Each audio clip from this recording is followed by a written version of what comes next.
아이고, 영수 형님, 요즘 아침마다 참 답답하네. 화장실 가는 것도 쉽지 않고 하루가 시작도 전에 피곤해 죽겠어. 에이, 박 형님만 그래? 나도 그래. 옛날엔 뭐 아침밥 먹고 바로 화장실 가는 게 일상이었는데 이젠 괜히 뱃속이 더부룩하고 변비 때문에 하루 종일 기운이 없어. 아, 나만 그런 게 아니었구먼.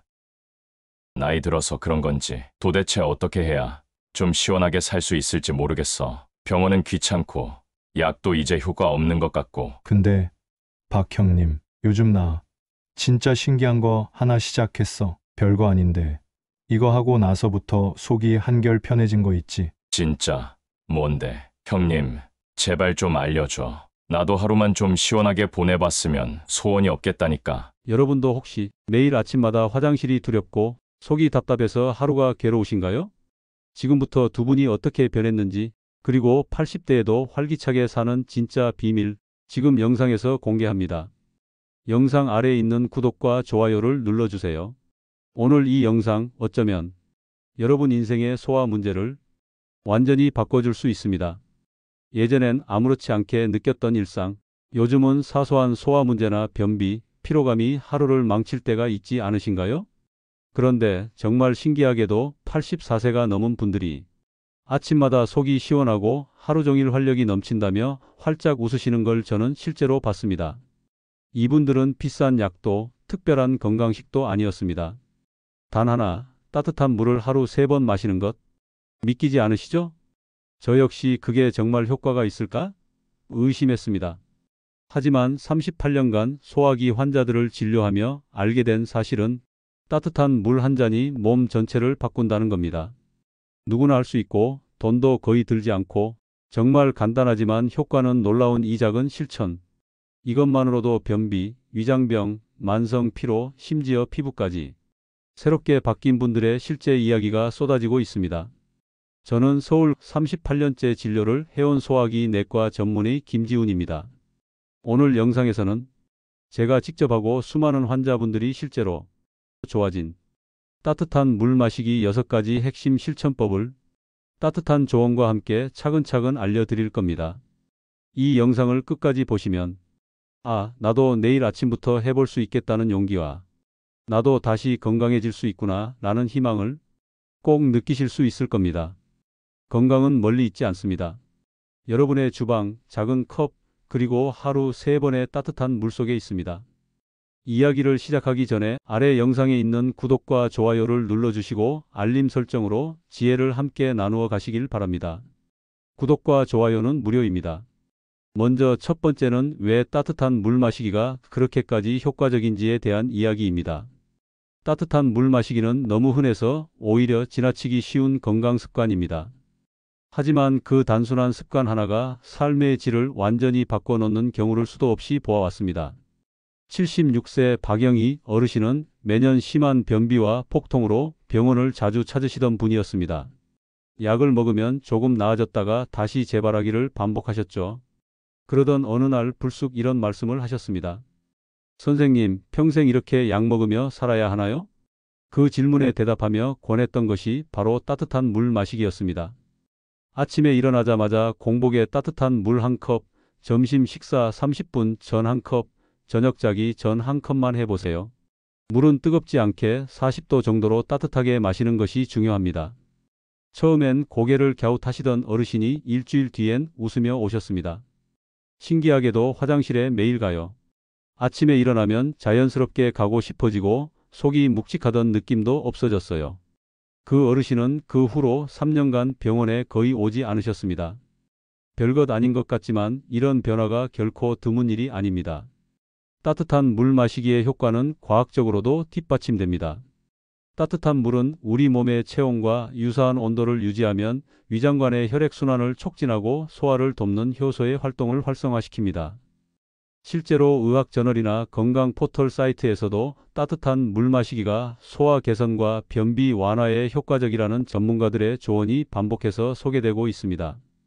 이 습관의 힘은 장 건강뿐 아니라 전신 건강에도 영향을 미칩니다. 우리 몸은 60% 이상이 물로 이루어져 있고 모든 신진대사 과정에 물이 필요합니다. 특히 따뜻한 물은 찬물보다 몸에 흡수되는 속도가 빠르고 위장에 부담을 주지 않습니다. 실제로 우리 몸의 소화 효소들은 체온과 비슷한 온도에서 가장 활발하게 활동합니다. 찬물을 마시면 우리 몸은 그 물을 체온과 맞추기 위해 에너지를 소모해야 하죠. 그래서 식사 중 찬물을 마시면 소화가 더디고 위장에 부담이 갈 수 있습니다. 반면 따뜻한 물은 장의 연동 운동을 촉진하고 위장관 점막의 혈류를 개선해 소화 과정 전반을 돕습니다. 이 점은 특히 고령층에게 더 중요합니다. 나이가 들수록 소화 기능이 약해지고 장의 움직임이 둔해지기 때문에 자연스러운 도움이 절실하거든요. 따뜻한 물을 꾸준히 마시는 분들은 한결같이 말씀하십니다. 아침에 화장실에 자연스럽게 가요. 속이 편하네요. 피로감이 줄었어요. 그 말씀들이 진료실에서 들려올 때마다 약이나 시술보다 중요한 게 결국 습관이라는 생각을 하게 됩니다. 그렇다고 아무 물이나 아무렇게나 마시면 효과가 있는 건 아닙니다. 물의 온도는 40도에서 45도 정도가 가장 이상적입니다. 너무 뜨거우면 식도나 위 점막을 자극할 수 있고 너무 미지근하면 효과가 떨어집니다. 특히 아침 공복에 마시는 물은 밤사이 몸속에 쌓인 노폐물을 배출하는 데 도움이 되고 식사 30분 전에 마시는 물은 소화액 분비를 촉진해 식사 효율을 높이며 잠들기 전 물은 밤사이 탈수를 방지하고 혈액순환을 원활하게 합니다. 최근에는 레몬이나 생강을 더해 따뜻한 물을 마시는 방법도 많이 권장됩니다. 레몬은 알칼리성 환경을 만들어 위산과 균형을 이루고 생강은 소화를 돕고 혈액순환을 촉진합니다. 다만 너무 강한 성분은 위 점막을 자극할 수 있으니 적정량을 지키는 것이 중요합니다. 우리 몸의 70%는 물로 이루어져 있습니다. 혈액의 주성분도 물이고 세포 활동에도 물이 필수적이죠. 이 물을 하루 3번 따뜻하게 마시는 것, 그 습관 하나가 소화 기능, 배변 활동, 나아가 일상 전체의 활력을 지켜줍니다. 단돈 몇백 원의 비용과 몇 분의 시간이지만 그 결과는 수십만 원의 진료비, 수개월의 고생을 막아줄 수 있습니다. 매일의 습관이 병보다 강하다는 걸 많은 환자분들이 몸소 증명해 주셨습니다. 이제 여러분의 차례입니다. 두 번째는 위장 문제가 단순히 소화 불량이 아니라 전신 건강에까지 어떤 영향을 주는지에 대한 이야기입니다. 병원에서 환자분들께 위장 건강의 중요성을 강조하면 종종 이런 반응을 듣습니다. 속이 좀 더부룩하다고 해서 큰 병까지 생기겠어요? 소화 불량이나 가끔 오는 복통 정도는 이해하지만 그것이 전신 건강과 연결된다고 하면 대개는 고개를 갸우뚱하시죠. 하지만 저는 수십 년 진료를 하며 위장 건강이 면역력과 정신 건강에까지 영향을 줄 수 있다는 사실을 직접 보아왔습니다. 69세 이상철 씨는 꾸준히 내원하시던 분이었습니다. 늘 속이 더부룩하고 가스가 차며 소화가 잘 안 된다고 호소하셨습니다. 식사도 조심하셨지만 항상 위장이 불편하다고 하셨죠. 그러던 어느 날 갑작스러운 우울증으로 정신과 진료까지 받게 되셨습니다. 치료는 다행히 잘 진행됐지만 그 후 진료실에 다시 찾아오신 이상철 씨는 이렇게 말씀하셨어요. 정신과 선생님이 그러더라고요. 장 건강과 정신 건강이 연결되어 있대요. 장 뇌축이라고 하던데 혹시 제 위장 문제가 우울증과 관련 있을까요? 그 말에 저는 무거운 마음이 들었습니다. 실제로 장 건강은 단순히 소화 문제에 그치지 않습니다. 최근 연구에 따르면 우리 장에는 제2의 뇌라 불리는 장신경계가 존재하며 여기서 생성되는 신경전달 물질이 뇌 기능에도 큰 영향을 미친다는 사실이 밝혀졌습니다. 특히 세로토닌이라는 행복 호르몬의 95%가 장에서 생성된다는 사실 알고 계셨나요? 장 건강이 나빠지면 이런 신경 전달 물질의 생성과 균형이 무너지고 그것이 우울증이나 불안감으로 이어질 수 있습니다. 또한 장내 미생물의 균형이 무너지면 만성 염증이 발생하고 이 염증이 혈관을 타고 전신으로 퍼지며 다양한 건강 문제를 일으킬 수 있다는 것도 이미 많은 연구에서 입증된 사실입니다. 특히 장내 미생물 균형이 무너지면 면역 체계에도 영향을 줍니다. 우리 면역 세포의 70% 이상이 장에 위치해 있다는 사실을 생각하면 장 건강이 면역력의 핵심이라는 말은 결코 과장이 아닙니다. 건강정보 사이트나 의학 저널에서도 이런 내용이 반복해서 소개되며 장 건강이 전신 건강의 출발점이라는 의학계의 입장을 강조하고 있습니다. 그러니 단순한 소화 불량이나 가스 팽만감을 대수롭지 않게 넘기지 마세요. 그 증상은 단지 위장의 문제가 아니라 몸 안 어딘가에 조용히 퍼지고 있는 염증의 신호일 수 있기 때문입니다. 장 건강은 실제로 에너지 수준과 피로감에도 직접적인 영향을 미칩니다. 소화가 제대로 되지 않으면 영양소 흡수가 방해받고 이는 만성 피로로 이어질 수 있습니다. 또한 장 문제로 인한 미세 염증은 몸 전체에 부담을 주어 쉽게 지치게 만듭니다. 이런 점에서 위장 건강은 단순한 소화 문제가 아닙니다. 우리 몸 전체의 에너지와 면역력, 정신 건강까지 좌우하는 핵심 요소라고 할 수 있습니다. 고령층일수록 이 문제는 더욱 중요해집니다. 나이가 들수록 소화액 분비가 줄고 장의 운동성도 떨어지며 면역력도 약해지기 때문입니다. 특히 노년층은 수분 섭취량도 줄어들기 때문에 만성적인 탈수 상태에 놓이기 쉽습니다. 그렇기 때문에 저는 늘 강조합니다. 하루 중 가장 중요한 시간은 아침 기상 직후, 식사 30분 전, 그리고 자기 전입니다. 이 세 순간에 따뜻한 물 한 잔씩만 마셔도 위장 부담을 크게 줄이고 장 건강을 개선할 수 있습니다. 따뜻한 물은 위의 점막을 보호하고 혈류를 개선합니다. 찬물은 위장 근육을 수축시켜 소화를 방해하지만 따뜻한 물은 근육을 이완시켜 음식물이 부드럽게 이동할 수 있게 돕습니다. 더불어 염증을 줄이고 점막을 진정시키는 작용도 함께 합니다. 제가 진료실에서 본 결과 하루 3번의 따뜻한 물 마시기만으로도 변비가 개선되고 속쓰림이 줄고 피로감이 완화되었다는 환자들이 적지 않았습니다. 그중엔 80세를 넘긴 분들도 계셨고 이분들 중 다수는 병원을 찾는 횟수 자체가 줄어들었습니다. 이 이야기를 들은 어떤 분이 그러시더군요. 그게 무슨 약도 아니고 그렇게까지 효과가 있어요? 저는 이렇게 답했습니다. 약은 증상을 줄이는 데 도움을 주고 따뜻한 물은 원인을 막아주는 데 도움을 줍니다. 요즘은 비싼 소화제나 유산균 제품이 넘쳐납니다. 하지만 그중 상당수는 일시적인 효과만 있거나 장기적으로 의존성을 만들 수 있습니다. 반면 따뜻한 물은 자연 그대로이며 부작용 없이 누구나 사용할 수 있는 안전한 방식입니다. 특히 깨끗한 물을 사용해 적절한 온도로 마시면 비용 부담 없이 꾸준히 실천할 수 있는 건강 루틴이 됩니다. 위장은 우리의 건강을 비추는 창입니다. 그 작은 소화기관의 상태가 우리의 뇌를 지키고 면역 체계를 지키며 에너지 수준을 결정하는 시작점이 됩니다. 매일 3번의 따뜻한 물 한 잔이 내일의 병을 막는다면 지금 이 순간 그 한 모금을 마시는 일은 결코 사소하지 않습니다. 세 번째는 따뜻한 물 마시기를 잘못하면 오히려 효과를 못 보거나 해가 될 수 있다는 점입니다. 따뜻한 물이 몸에 좋다는 이야기는 많이 알려져 있지만 안타깝게도 진료실에서 마주치는 분들 중엔 매일 물을 마시는데 효과가 없어요 라고 말씀하시는 분들도 적지 않습니다. 그런 분들을 살펴보면 거의 대부분 잘못된 방법으로 물을 마시고 계셨습니다. 63세 최영미 씨도 그런 경우였습니다. 이분은 변비가 심하고 위장이 약하다는 이유로 스스로 인터넷에서 정보를 찾아 매일 물을 많이 마시고 있었답니다. 그런데도 변비는 여전히 심하고 속은 더부룩하다고 하셨죠.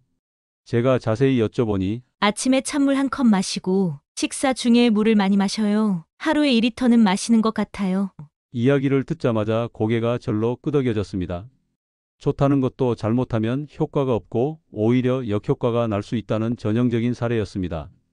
가장 흔한 실수는 물의 온도와 마시는 타이밍을 잘못 조절하는 것입니다. 찬물을 마시면 위장 근육이 수축하고 소화액 분비가 감소합니다. 특히 공복에 찬물을 마시면 위장 점막에 자극을 주어 소화 불량이나 복통을 유발할 수 있습니다. 또한 찬물은 체온을 내리기 때문에 몸이 이를 다시 올리는데 에너지를 소모하게 됩니다. 특히 고령층의 경우 위장 기능이 약해져 있어 이런 자극에 더욱 민감합니다. 반대로 너무 뜨거운 물 50도 이상은 식도나 위 점막을 손상시킬 수 있으므로 주의해야 합니다. 가장 적절한 온도는 체온보다 약간 높은 40 내지 45도 정도입니다. 손목 안쪽에 물을 한 방울 떨어뜨렸을 때 약간 따뜻하다고 느껴질 정도가 적당합니다. 또 하나의 흔한 오류는 식사 중에 물을 많이 마시는 것입니다. 식사 중 물을 많이 마시면 소화액이 희석되어 소화 효율이 떨어질 수 있습니다. 특히 찬물은 소화 효소의 활동을 둔화시키므로 음식물이 제대로 분해되지 않아 가스나 복부 팽만감을 유발할 수 있죠. 물을 마시는 가장 이상적인 시간은 식사 30분 전과 식사 1시간 후입니다. 식전에 마시면 위장을 준비시키고 소화액 분비를 촉진하며 식후 1시간 뒤에 마시면 소화를 돕고 음식물이 잘 이동하도록 돕습니다. 물 마시는 방법도 중요합니다. 한 번에 벌컥벌컥 마시기보다는 천천히 여러 모금으로 나누어 마시는 것이 좋습니다. 급하게 마시면 공기를 함께 삼켜 트림이나 복부 팽만감을 유발할 수 있기 때문입니다. 최영미 씨에게 이런 조언을 드린 후 아침 기상 직후와 식사 30분 전, 자기 전에 따뜻한 물을 천천히 마시도록 권했습니다. 처음엔 이렇게까지 신경 써야 하나요? 라고 하셨지만 한 달 후 다시 만났을 때는 놀라운 변화가 있었습니다. 변비가 정말 좋아졌어요. 매일 아침 자연스럽게 화장실에 가게 되고 속이 편안해졌어요. 식사 후 더부룩한 느낌도 줄었고요. 이처럼 따뜻한 물 마시기는 잘만 실천하면 자연 치료제가 되지만 방법이 틀리면 무용지물이 되기 쉽습니다. 또 한 가지 팁을 드리자면 처음 따뜻한 물 마시기를 시작하시는 분들에겐 하루 한 번부터 출발하시라고 권합니다. 처음부터 하루 3번 모두 지키려고 하면 금방 귀찮아지고 포기하기 십상이니까요. 처음엔 아침 공복에 한 번, 일주일쯤 지나면 저녁에도 한 번, 그렇게 자연스럽게 루틴화하는 것이 중요합니다. 마지막으로 물의 품질에도 신경 써야 합니다. 가능하다면 정수된 깨끗한 물을 사용하는 것이 좋습니다. 수돗물도 가능하지만 염소 성분이나 불순물이 있을 수 있으니 끓이거나 필터를 사용하는 것이 좋습니다. 따뜻한 물 마시기는 분명 좋은 습관입니다. 하지만 잘못된 방식으로 실천하면 오히려 위장을 자극하거나 기대한 효과를 보지 못하고 실망하게 됩니다. 마음 먹었다면 올바른 방법으로 꾸준히 그리고 바르게 실천하는 것, 그게 무엇보다 중요합니다. 작은 습관 하나라도 올바르게 쌓이면 그 결과는 5년, 10년 뒤에 분명히 몸이 먼저 증명해 줄 것입니다. 네 번째는 하루 중 언제 마시느냐에 따라 효과가 얼마나 달라지는지에 대한 이야기입니다. 따뜻한 물을 오래 마신 분들 중에도 효과가 있는 것 같기도 하고 없는 것 같기도 해요 라고 말씀하시는 경우가 있습니다. 그럴 땐 저는 반드시 이것부터 확인합니다. 하루 중 언제 물을 마시나요? 아무리 좋은 습관도 언제 하느냐에 따라 결과는 크게 달라질 수 있습니다. 그 중에서도 따뜻한 물 마시기는 타이밍이 특히 중요합니다. 제가 수십 년 진료하면서 깨달은 건 아침 공복, 식사 30분 전, 그리고 취침 전이 바로 따뜻한 물의 황금 시간대라는 겁니다. 아침에 일어나자마자 따뜻한 물을 마시는 건 단순한 수분 보충 문제가 아닙니다. 우리는 밤새 68시간 동안 아무것도 마시지 않아 자연스럽게 탈수 상태가 됩니다. 이때 따뜻한 물은 신체의 모든 기능을 깨우는 신호가 됩니다. 특히 공복 상태에서 마신 따뜻한 물은 위장관을 자극해 자연스러운 배변을 유도합니다. 밤사이 장에 쌓인 노폐물을 아침에 배출함으로써 하루를 상쾌하게 시작할 수 있습니다. 한 번은 71세 김영호 씨가 저를 찾아와 이런 말씀을 하셨습니다. 건강하겠다고 아침마다 물을 마셨는데 시원한 물이 좋을까요? 따뜻한 물이 좋을까요? 그래서 제가 설명드렸죠. 찬물은 위장을 수축시키고 체온을 낮추지만 따뜻한 물은 위장과 장을 활성화시키고 신진대사를 촉진합니다. 특히 아침에는 따뜻한 물이 훨씬 효과적입니다. 김영호 씨는 아침마다 따뜻한 물을 마시기 시작하셨고 몇 달 뒤 이렇게 말씀하셨습니다. 이제 매일 아침 화장실을 자연스럽게 가요. 변비약 없이도 편안하게 지내고 있어요. 아침부터 몸이 가벼워요. 이처럼 아침 공복에 따뜻한 물은 하루의 신진대사를 깨우는 첫 번째 행위입니다. 장을 활성화하고 위장 환경을 정돈하고 전신의 혈액순환을 촉진하는 데 도움이 됩니다. 실제로 아침 공복에 따뜻한 물을 마시면 기초 대사율이 일시적으로 24 내지 30% 증가한다는 연구도 있습니다. 이는 하루 종일의 에너지 소비와 체중 관리에도 도움이 될 수 있죠. 두 번째 중요한 타이밍은 식사 30분 전입니다. 이 시간에 따뜻한 물을 마시면 위장관이 음식물을 받아들일 준비를 하게 됩니다. 소화액 분비가 촉진되고 위장 근육이 이완되어 소화 효율이 높아집니다. 65세 박정숙 씨는 식후 더부룩함과 소화 불량으로 고생하시던 분이었습니다. 매번 식사 후에는 소화제를 찾으셨죠. 저는 이분께 식사 30분 전에 따뜻한 물 한 잔을 천천히 마시라고 권했습니다. 처음에는 그게 뭐 그리 다를까요? 라고 의문을 가지셨지만 일주일 후 놀라운 변화를 경험하셨습니다. 신기해요. 식사 후 더부룩한 느낌이 확실히 줄었어요. 소화제를 찾는 일도 거의 없어졌고요. 식전에 따뜻한 물은 위와 장이 음식물을 효율적으로 처리할 수 있도록 준비시켜 줍니다. 특히 고령자나 소화력이 약한 분들에게는 더욱 중요한 습관입니다. 그리고 마지막 중요한 타이밍은 잠들기 1시간 내지 2시간 전입니다. 우리는 보통 하루를 마무리하며 양치질은 하지만 수분 보충은 잊기 쉽습니다. 하지만 밤사이 우리 몸은 계속해서 수분을 소비하고 있습니다. 따라서 취침 전 따뜻한 물 한 잔은 밤사이 발생할 수 있는 탈수를 예방하고 혈액순환을 원활하게 유지하는 데 도움이 됩니다.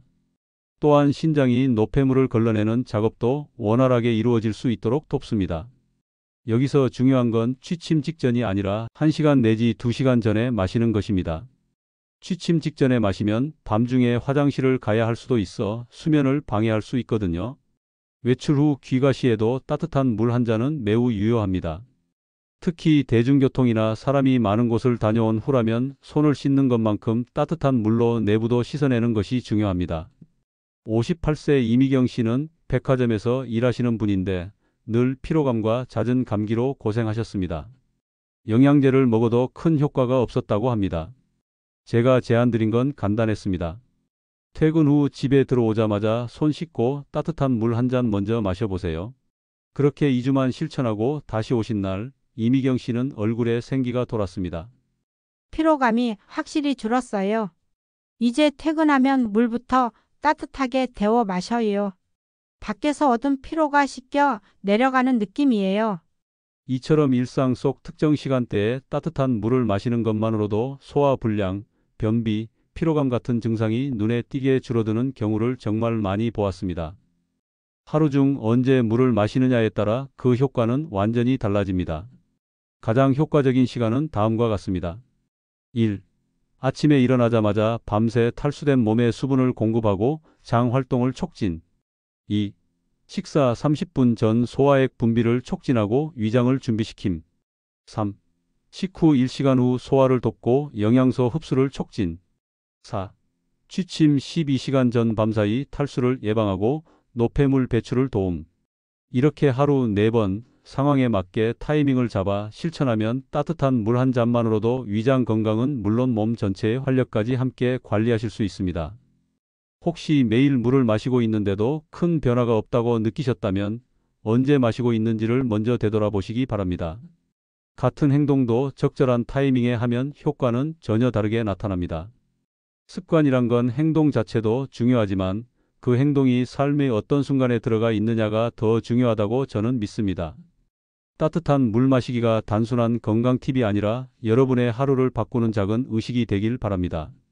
5번째는 따뜻한 물에 레몬, 생강, 꿀을 조합했을 때의 특별한 효과입니다. 따뜻한 물 마시기만으로도 위장과 장 건강을 지키는데 충분한 효과를 보시는 분들이 많습니다.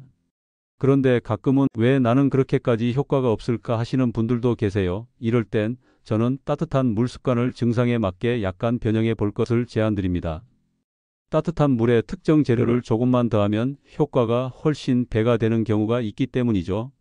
먼저 속쓰림이나 위산 역류가 자주 있는 분들께는 레몬수를 추천합니다. 67세 강민호 씨는 식후 속쓰림과 신물이 올라오는 증상으로 병원을 자주 오가시던 분이었습니다. 밥만 먹으면 가슴이 타들어가요. 위산약을 달고 살지만 근본적인 해결이 안 되네요. 약으로 잠시 괜찮아져도 금방 다시 속이 쓰리고 신물이 올라오는 악순환이 반복됐습니다. 그때 저는 레몬수를 권해드렸습니다. 따뜻한 물에 레몬즙을 반 티스푼만 타보세요. 너무 많으면 자극적일 수 있어요. 많은 분들이 오해하시는데 레몬은 산성 과일이지만 체내에서는 알칼리성 반응을 일으킵니다. 위산과 만나면 중화작용을 일으키고 소화 효소의 활동을 돕기 때문에 오히려 위산 역류 증상을 완화하는 데 도움이 됩니다. 강민호 씨는 일주일 후 다시 내원하셔서 이렇게 말씀하셨습니다. 이번엔 속이 쓰리다가도 곧 편안해지더라고요. 위산약을 훨씬 덜 먹게 됐어요. 저는 그 말을 들으며 마음 한쪽이 따뜻해졌습니다. 약에 의존하는 삶에서 벗어나 스스로 건강을 관리하는 힘을 되찾아가는 모습이었기 때문입니다. 약도 중요하지만 때론 그렇게 소중한 일상을 지켜주는 건 이처럼 간단한 습관일 수도 있습니다. 둘째는 소화가 잘 안 되거나 속이 더부룩한 분들께 생강차를 추천합니다. 70세 이정숙 씨는 식사 후 가스가 차고 소화가 잘 안 되어 늘 불편해 하셨습니다. 소화제를 달고 살았지만 근본적인 개선은 없었죠. 그녀는 이렇게 말씀하셨어요. 나이 들면 다 그런가 했어요. 이제 맛있게 먹는 즐거움도 포기해야 하나 싶었죠. 저는 이정숙 씨에게 이렇게 제안드렸습니다. 식사 30분 전에 따뜻한 물에 생강을 얇게 썰어 우려낸 물을 마셔보세요. 생강은 위장 근육을 이완시키고 소화 효소의 활동을 촉진합니다. 생강에는 진저롤과 쇼가올이라는 성분이 있는데 이 성분들이 위장관의 움직임을 촉진하고 가스 생성을 줄이는 데 효과적입니다. 또한 항염 작용도 있어 위장 점막을 보호하는 데도 도움이 됩니다. 이정숙 씨는 처음엔 생강 맛이 강해서 적응하기 어렵다고 하셨지만 조금 지나니 익숙해지셨답니다. 한 달 후 그녀는 놀라운 변화를 경험했습니다. 이제 식사 후 더부룩함이 거의 없어요. 소화제 없이도 편안하게 지내고 있어요. 오랜만에 음식의 즐거움을 다시 느껴요. 그날 이정숙 씨는 제 진료실을 나가며 이렇게 말했습니다. 의사 선생님, 이건 정말 병원비 아껴주는 꿀팁이네요. 정말 그렇습니다. 하루 2번의 생강차로 수개월의 소화 불량을 막을 수 있다면 안 할 이유가 없겠지요. 셋째는 피로감이 심하거나 면역력이 약하다고 느끼는 분들을 위한 꿀 레몬차입니다. 72세 박상현 씨는 늘 피곤하고 기운이 없으며 감기에도 자주 걸리는 분이었습니다. 문제는 각종 영양제를 복용해도 뚜렷한 개선이 없다는 것이었습니다. 이제 나이 탓인가 봐요. 하루 종일 기운이 없어요. 그래서 이번에는 아침 공복과 저녁 식사 후에 따뜻한 물에 천연 꿀 반 티스푼과 레몬즙 몇 방울을 넣어 마셔 보시라고 말씀드렸습니다.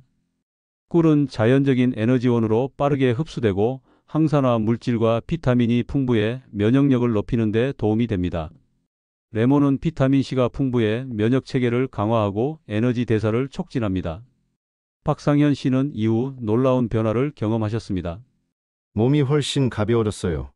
오후에도 기운이 빠지지 않고 이번 환절기에 감기도 안 걸렸네요. 그리고 마지막엔 이런 말씀도 남기셨어요. 선생님, 제 몸의 주치의는 이제 꿀레몬차예요. 저는 그 말을 듣고 웃었습니다. 하지만 그 말 안에 담긴 진심도 느껴졌습니다. 이제 내가 내 몸을 스스로 관리할 수 있게 됐다는 자신감, 그 감각이 얼마나 소중한지 저는 수없이 보아왔기 때문입니다. 물론 이 조합들 모두 기본은 따뜻한 물입니다. 따뜻한 물만으로도 충분하지만 증상에 따라 이런 재료들을 한 스푼씩 더하면 그 효과는 훨씬 커질 수 있습니다. 다만 꼭 기억하셔야 할 건 소량만 사용하는 것입니다. 과하면 자극이 될 수 있으니 처음엔 아주 소량부터 시작해 보시는 것이 좋습니다. 마이너스 레몬은 속쓰림이나 위산 역류가 있는 분들께 잘 맞고요. 마이너스 생강은 소화가 잘 안 되거나 가스가 차는 분들께 효과적입니다. 마이너스 꿀은 피로감이 심하거나 면역력 강화가 필요한 분들께 도움이 됩니다. 그날의 컨디션에 따라 나에게 맞는 재료를 아주 약간만, 마치 내 몸을 위한 맞춤형 처방처럼 활용해 보세요.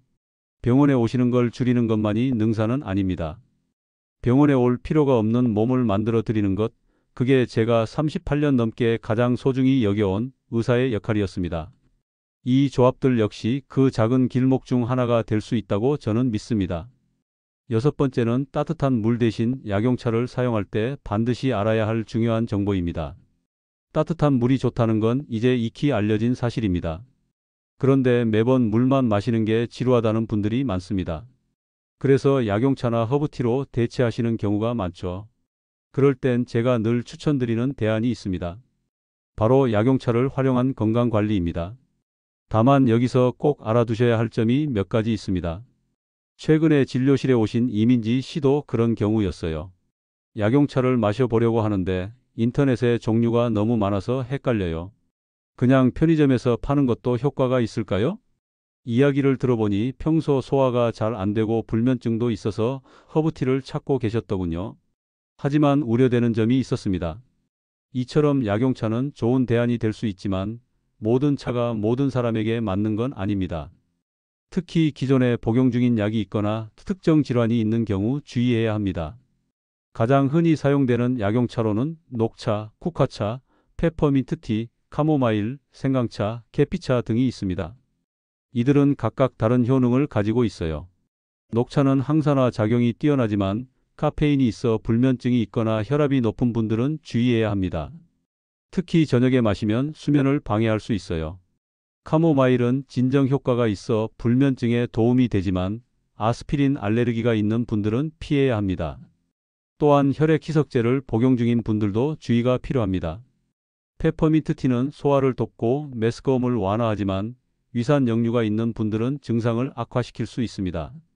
이민지 씨에게는 그녀의 상태와 복용 중인 약을 고려하여 가장 안전하고 효과적인 차를 추천해 드렸습니다. 약용차를 선택할 때는 다음 사항을 꼭 고려하세요. 1. 현재 복용 중인 약물과의 상호작용. 2. 개인의 건강 상태와 질환. 3. 차의 품질과 원산지. 4. 적절한 복용량과 시간.